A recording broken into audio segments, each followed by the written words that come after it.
अवधूत चिंतन श्री गुरुदेव दत्त श्री स्वामी समर्थ श्री दत्त सेवा या यूट्यूब चॅनलमध्ये तुमचं सर्वांचं खूप खूप मनापासून स्वागत.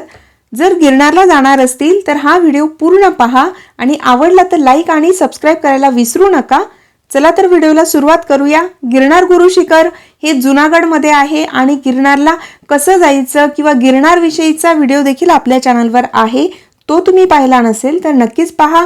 आणि गिरनारला जाताना आपण कोणती काळजी घ्यायची आहे किंवा कोणत्या वस्तू आपण न्यायच्या आहेत किंवा कशा पद्धतीने आपण त्या ठिकाणी काळजीपूर्वक महाराजांच्या दर्शनाला जायचं आहे याविषयी आपण माहिती घेणार आहोत. चला तर व्हिडिओला सुरुवात करूया.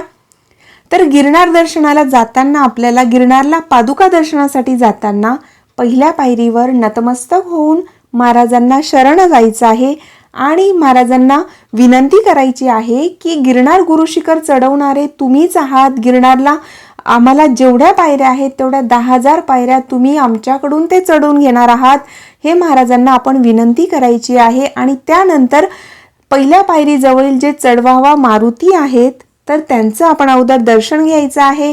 वेळ असेल तर त्या ठिकाणी तुम्ही मारुती स्तोत्रही बोलू शकतात, हनुमान चालिसा देखील बोलू शकतात. तर चढवावा मारुतीचं दर्शन घेऊनच गुरु शिखर चढायला सुरुवात करायची असते आणि आपण मारुतीरायांना विनंती करायची की आम्हाला जे आपण गिरनार गुरु शिखर चढणार आहोत तर ती चढण्याची आम्हाला शक्ती द्यावी अशी आपण प्रार्थना करायची. आणि त्यानंतर मग गिरनार गुरु शिखरच्या जे पायऱ्या आहेत तर पहिल्या पायरीला आपण नतमस्तक व्हायचं आणि महाराजांना विनंती करायची की गिरनारला तुम्ही इथपर्यंत घेऊन आलेले आहात तर गिरनार गुरु शिखरवर तुमच्या चरणांचं दर्शन घडविणारे देखील तुम्हीच आहात आणि आम्हाला सोबत तुम्ही घेऊन जा आणि आमच्या सोबत राहा असं आपण विनंती करायची आहे. आणि त्यानंतर पहा की गिरनार गुरु शिखर आपण ज्या वेळेला चढायला सुरुवात करतो तर चालण्यासाठी आपल्याकडे चांगली चप्पल असायला हवी आणि विशेष म्हणजे ती चप्पल आपण आपल्या नेहमीतल्या वापरातली असावी. कारण बऱ्याच वेळेला असं होतं की आपण जर गिरनारला जायचं असेल तर त्यावेळेला आपण शूज घेत असतात, काही जण शूज घेतात, काही चप्पल घेतात, काही सँडल घेत असतात. पण त्यावेळेला नवीन चप्पल असेल तर तुम्हाला तिथे त्रास होऊ शकतो. म्हणून शक्यतोवर ती आपण वापरलेली असावी. म्हणजे कमीत कमी त्या चप्पलवर आपण 15-20 दिवस तरी चालण्याची सराव करायचा आहे. चालण्याची सवय असेल तीच आपण नेहमीतली आपली चप्पल, शूज, सँडल जे असेल ते घ्यायचं आहे. आणि त्यानंतर पहा की सॉक्स पायात घातले तर पायाला थंडी वाजत नाही. म्हणून जर तुम्ही शूज घातले असतील किंवा सँडल असेल तरीही जर तुम्ही सॉक्स घातले तर तुम्हाला थंडीपासून देखील तुमचं रक्षण होऊ शकतं. आणि काही जण चप्पल न घालताही चढत असतात. प्रत्येकाच्या श्रद्धेचा तो विषय आहे. आणि पहा गिरनार गुरु शिखर चढताना साधारणतः रात्री चढायला सुरुवात करतात खूप जण. कारण गुरु शिखर हे खूप उंचावर आहे, त्याच्या 10,000 पायऱ्या आहेत हे सर्वांना माहीत असेलच. तर त्यामुळे जर आपण दुपारी ते चालायला सुरुवात केली तर मग आपल्याला ते जास्त पायऱ्या आहेत किंवा अजून किती वेळ लागेल असं आपल्याला वाटत असतं. पण जर आपण ते रात्री सुरुवात केली, गिरनार गुरु शिखर चढायला रात्री सुरुवात केली तर आपल्याला उन्हाचा देखील त्रास होत नाही आणि पहाटेच्या प्रसन्न वातावरणात पादुकांच्या पुढे आपल्याला नतमस्तक होता येतं आणि महाराजांचं छान पहाटे आपल्याला दर्शन होत असतं. आणि पहा गिरनार गुरु शिखरवर 10,000 पायऱ्या आहेत तर त्या चढण्यासाठी आपल्याला अंदाजे 5 ते 6 तास लागत असतात. पण प्रत्येकाच्या चालण्याच्या स्पीडवर ते अवलंबून आहे. म्हणून तुम्हाला थोडाफार कमी जास्त वेळ लागू शकतो. आणि पहा त्यानंतर की गिरनार गुरु शिखर चढायला जेव्हा आपण सुरुवात करत असतो तर त्यावेळेला अजून एक महत्त्वाची गोष्ट म्हणजे की आपण जे कपडे परिधान केलेले असतात तर ते कपडे सुटसुटीत असावे. खूप टाईट असे कपडे घालायचे नाही. त्यामुळे आपल्याला ते गिरनार गुरु शिखर चालायला आपल्याला त्रास होऊ शकतो. आणि म्हणून जीन्स किंवा टाईट पॅन्ट वगैरे अशा तिथे घालून जायचं नाही. शक्यतोवर आपले कपडे साधे आणि सुटसुटीत असावे. आपण त्यात कम्फर्टेबल असू अशा पद्धतीचे आपण ते कपडे परिधान करायचे आहेत. आणि त्यानंतर पहा की गिरनारला जर तुम्ही कोणत्याही ऋतूमध्ये गेले पण वरती गुरु शिखरवर तिथे थंड वाटत असतं, वारा असतो त्या ठिकाणी आणि म्हणून तुम्ही कानटोपी वगैरे सोबत न्यायचीच आहे. आणि जर तुम्ही हिवाळ्यात वगैरे जात असतील तर स्वेटर कंपल्सरी घेऊन जायचं आहे आणि ते स्वेटर चांगल्यातलं जाड असायला हवं. कारण सुरुवातीला तर आपल्याला स्वेटर किंवा कानटोपी किंवा स्कार्फ असेल त्याची गरज भासत नाही. सुरुवातीच्या 2,500 ते 3,000 पायरीपर्यंत, हिवाळ्यात देखील आपल्याला 2-2.5 हजार जे स्टार्टिंगच्या पायऱ्या आहेत त्या ठिकाणी त्या पायऱ्या चढताना आपल्याला घाम येत असतो. पण नंतर मात्र वरती खूप थंड असतं आणि म्हणून वारा देखील फार असतो, म्हणून आपण काळजी घ्यायची आहे. आणि स्वेटर, कानटोपी असेल, स्कार्फ असेल, जे काही असेल ते घेऊन जायचं आहे. आणि तर पहा, 6,000 पायरीनंतर पहाटेचा जो गार वारा असतो त्यामुळे आपलं रक्षण होत असतं आणि म्हणून शॉल किंवा स्वेटर वगैरे अशा पद्धतीने तुम्ही घेऊन जाऊ शकतात. आणि त्यानंतरची महत्त्वाची गोष्ट की जेव्हाही आपण गिरनार गुरुशिखर चढायला सुरुवात करतो त्या अगोदर पहा, तिथे खाली काठी विकणारे असतात, बांबूच्या काठ्या मिळतात त्या ठिकाणी. तर त्या प्रत्येकाने नक्कीच घ्यायची आहे, कारण सुरुवातीला आपल्याला असं वाटू शकतं की मला काठीची गरज नाही किंवा, पण शक्यतोवर कसं असतं, जर तुम्ही पहिल्यांदा जात असतील तरीही तुम्ही काठी घ्या, कारण पहिल्यांदा असेल किंवा 3री-4थी फेरी असेल तरी प्रत्येकाला काठी घेऊन जावीच लागते, कारण उतरताना आपल्याला त्याची मदत होत असते. म्हणून काठी आपण हातात घ्यायची आहे. आणि त्या ठिकाणी पहा, गिरनार गुरुशिखर चढायला सुरुवात करतात त्याच्या अगोदर तिथे काठी विकणारे असतात, तिथे बांबूच्या काठ्या मिळतात, तर त्या आपण घ्यायच्या आहेत. त्यामुळे आपल्याला चालण्यासाठी मदत होते. आणि त्या जवळपास 30 रुपये आपल्याकडून ते लोक घेत असतात. म्हणजे आपण त्यांच्याकडून काठी घ्यायची आणि त्यांना 30 रुपये द्यायचे आणि त्यानंतर आपण परत आल्यानंतर त्यांना ती काठी द्यायची आहे आणि 20 रुपये ते आपल्याला परत देत असतात. अशा पद्धतीने आहे. आणि त्यानंतर पहा, पाण्याची बाटली आपण घेऊनच जायची आहे. खूप जास्त वजन आपल्याकडे घ्यायचं नाही, पण ज्या महत्त्वाच्या गोष्टी आहेत त्या आपल्याकडे असायला हव्यात. तर त्यात सर्वात महत्त्वाचं म्हणजे सॅक वगैरे जे काही तुम्ही नेणार असतील तर त्यात पाण्याची बॉटल घ्यायची आहे. आणि रस्त्यामध्ये लहान मोठी दुकानं आहेत तिथे, पण तरीही तुम्ही तुमच्याकडे स्वतःची पाण्याची बॉटल असायला हवी. त्याचबरोबर त्यात इलेक्ट्रोल पावडर टाकलेली असायला हवी. आणि इलेक्ट्रोल पावडर किंवा ग्लुकोज पावडर असेल ती प्रत्येकाने कंपल्सरी ती घ्यायची आहे.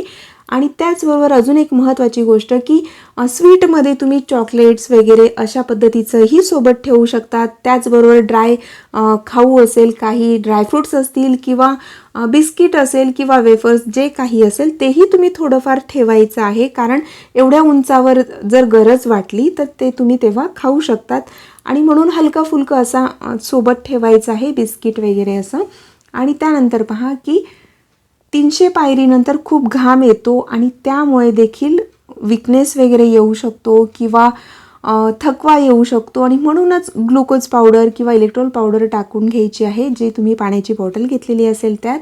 आणि त्यानंतर पहा की खडी साखर देखील तुम्ही सोबत न्यायची आहे. जसं मी अगोदर म्हटली की तुम्ही चॉकलेट्स वगैरे, गोळ्या असंही तुम्ही घेऊ शकतात किंवा खडी साखर घेतली तरीही चालू शकतं. आणि सुरुवातीपासून तर शेवटपर्यंत टॉयलेटची सोय नाही, पण ज्या ठिकाणी आता रोपवे बनवलेला आहे म्हणजे 5,000 पायरीपर्यंत, तर 5,000 पायरीवर ज्या ठिकाणी रोपवे थांबतो तर त्या ठिकाणी आहे सोय. जर कोणाला खूप अर्जंट असेल तर त्या ठिकाणी तुम्ही जाऊ शकतात, पण शक्यतोवर काळजी घ्यायची आहे. आणि पहा, ज्यांना गुडघेदुखीचा त्रास असेल किंवा अजून काही त्रास असेल पायांचा वगैरे, तर त्यांनी निकॅप जवळ ठेवायची आहे. निकॅप ही कंपल्सरी आपण सोबत ठेवायची आहे आणि उतरताना देखील तुम्हाला त्याचा उपयोग होऊ शकतो. त्याचबरोबर रात्री अंधारात चालणं उत्तम असतं आणि त्यामुळे किती चाललो याचा आपल्याला अंदाज येत नाही, म्हणून शक्यतोवर ग्रुपमध्ये जावं. म्हणजे 7-8 जणांचा ग्रुप असेल किंवा अजून जास्त जणांचा ग्रुप असेल तर ग्रुपमध्ये जायचं.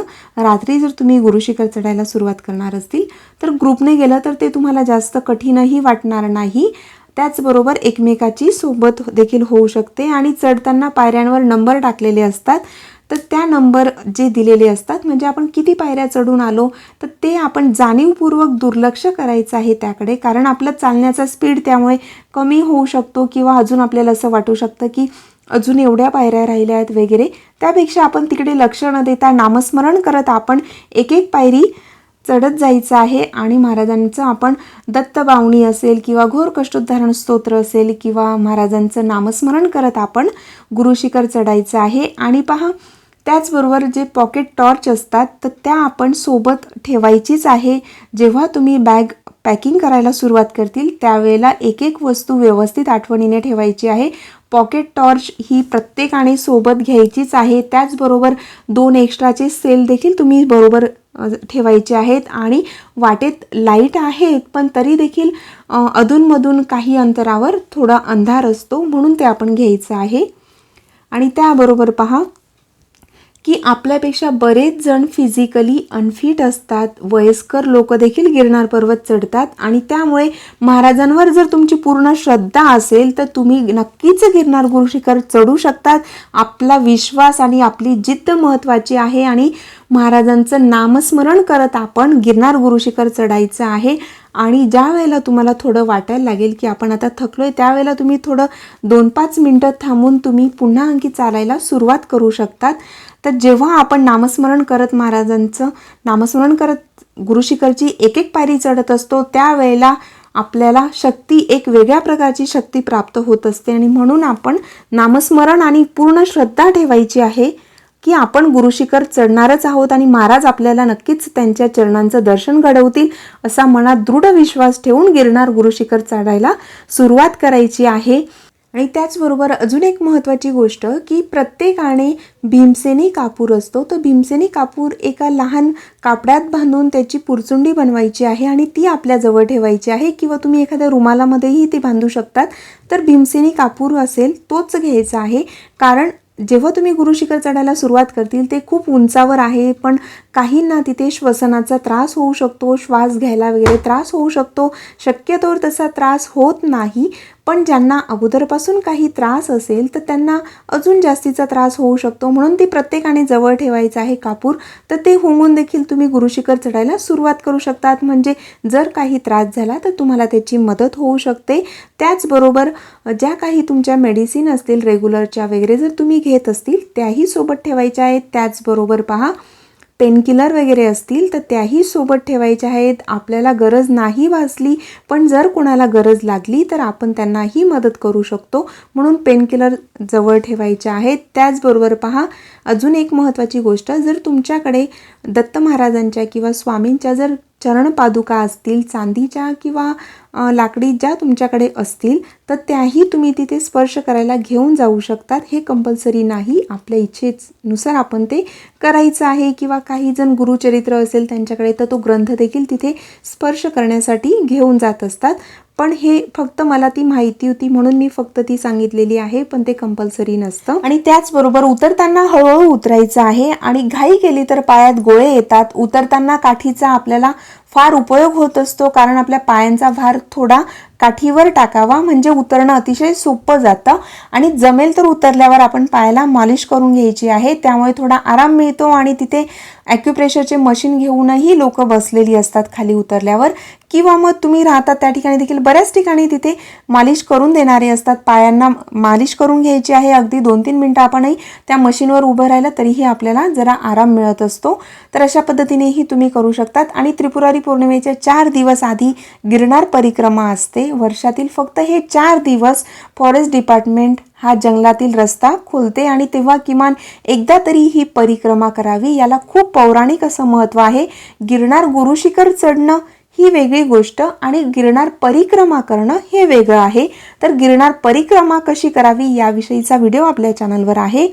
तर गिरनार परिक्रमा म्हणजे पूर्ण गुरुशिखराला परिक्रमा करायची असते, प्रदक्षिणा करायची असते, त्याला परिक्रमा म्हणतात. आणि ती फक्त त्रिपुरारी पौर्णिमेच्या 4 दिवस आधी गिरनार परिक्रमा होत असते. आणि त्याचबरोबर काही कारणास्तव कोणाला जर गिरनार गुरुशिखर चढायला सुरुवात केली असेल पण थोड्या पुढे गेल्यानंतर जर त्यांना ते चढणं शक्य होत नसेल तर त्यांना डोलीची देखील मदत होऊ शकते. तिथे डोलीवाले देखील असतात तर ते वजनाप्रमाणे वगैरे ते लोक पैसे सांगत असतात. त्या पद्धतीने तुम्ही म्हणजे पहिल्या पायरीपासून जर गिरनार गुरुशिखर चढायला सुरुवात केली असेल आणि मध्ये जर तुम्हाला त्रास व्हायला लागला तर तुम्ही डोलीने देखील जाऊ शकता. डोलीवाले बरेच ठिकठिकाणावर असतात तिथेही तुम्ही त्यांच्याशी बोलून डोलीमध्ये बसून जाऊ शकतात. किंवा सुरुवातीपासून तर 5000 पायरीपर्यंत तुम्ही रोपवेने जाऊ शकतात. अगदी 5 ते 7 मिनिटात तुम्ही 5000 पायरींवर पोहोचतात. 5000 पायरींवरच अंबामातेचं मंदिर आहे आणि त्याच्या पुढेही जर तुम्हाला चालणं शक्य नसेल तरी देखील हरकत नाही. पुढे देखील म्हणजे अंबामातेच्या मंदिरापासून तिथूनही तुम्ही डोलीवाले असतात, तर तिथूनही तुम्ही डोली करू शकतात. तर पूर्ण गिरनार गुरुशिखरपर्यंत ते तुम्हाला घेऊन जातील. तर अशा पद्धतीने तुम्ही गिरनार गुरुशिखरवर महाराजांच्या दर्शनाला नक्कीच जाऊ शकतात. त्याचबरोबर पहा, गोरक्षनाथ मंदिर सोडल्यानंतर एकही दुकान वाटेत नाही आणि पादुकांच्या ठिकाणी एकही दुकान अथवा तिथे काहीही मिळत नाही. कारण बऱ्याच वेळेला आपल्याला असं वाटू शकतं की आपण जे काय फुलं वगैरे आपल्याला घ्यायचे असेल तर ते आपण तिथे घेऊ, पण वरती गिरनार गुरुशिखरवर एकही मंदिर नाही. जर तुम्हाला फुलं, अष्टगंध, फुलांचा हार किंवा काही कोरडा प्रसाद न्यायचा असेल, भक्तिभावाने तुम्ही जे काही नेणार असतील तर ते आपल्या मनावर आहे, आपल्या इच्छेवर आहे. तर ते तुम्ही अगोदरपासूनच ते सॅकमध्ये घेऊन जाऊ शकतात. म्हणजेच अष्टगंध असेल, गंगाजल असेल किंवा हिना अत्तर असेल, धूप, उदबत्ती असेल किंवा अजून काही असेल किंवा वस्त्र असेल जे तुम्हाला महाराजांना तिथे अर्पण करायचं असेल, खडीसाखर असेल, ड्रायफ्रुट्स असतील, तर जो काही असेल फुलांचा हार वगैरे, तर ते तुम्ही अगोदरपासूनच ते घेऊन जायचं आहे सॅकमध्ये. तर म्हणजे गिरनार गुरुशिखर चढायला सुरुवात करतील त्याच्या आधीच ते तुम्ही घेऊन जायचं आहे सॅकमध्ये वगैरे असं. आणि विशेष म्हणजे ते कंपल्सरी नाही, ते आपल्या इच्छेनुसार आपण ते न्यायचं आहे. आणि त्याचबरोबर पहा की ज्या वेळेला आपण पादुकांचं दर्शन घेत असतो आणि त्यानंतर खाली कमंडलू तीर्थ आहे, तर तिथेही आपण सर्वांनी प्रसाद घ्यायचा आहे. कारण तो प्रसाद आपल्याला खूप जास्त एनर्जी देत असतो. आणि कारण तुम्हाला पुन्हा आणखी एवढ्या पायऱ्या उतरायच्या असतात. आणि पहा, लक्षात घ्या, व्यवस्थित आपण त्या ठिकाणी पाण्याचा वापर करायचा आहे. गिरनार गुरुशिखरवर जे कमंडलू तीर्थ आहे त्या ठिकाणी पाणी वाया घालायचं नाही. तर कमंडलू कुंडाच्या इथे ज्या वेळेला तुम्ही दर्शनाला जाल तर तिथे प्रसाद घ्यायचा आहे आणि ते लोकच आपल्या हातावर पाणी टाकतात. त्याचबरोबर तिथून तुम्ही जे तीर्थ आहे ते देखील तुम्ही घरी आणू शकतात. जर तुमच्याकडे बॉटल असेल तर तुम्ही त्यामध्ये तिथलं जे तीर्थ आहे, कमंडलू तीर्थच्या ठिकाणचं जे जल आहे ते तुम्ही घरी आणू शकतात. पण तिथे पाणी थोडं देखील वाया घालायचं नाही, नाहीतर तुम्हाला त्यांचा ओरडा ऐकावा लागू शकतो. कारण त्या ठिकाणी कंपल्सरी आहे की तिथे कोणीही पाणी थोडं देखील वाया घालत नाही.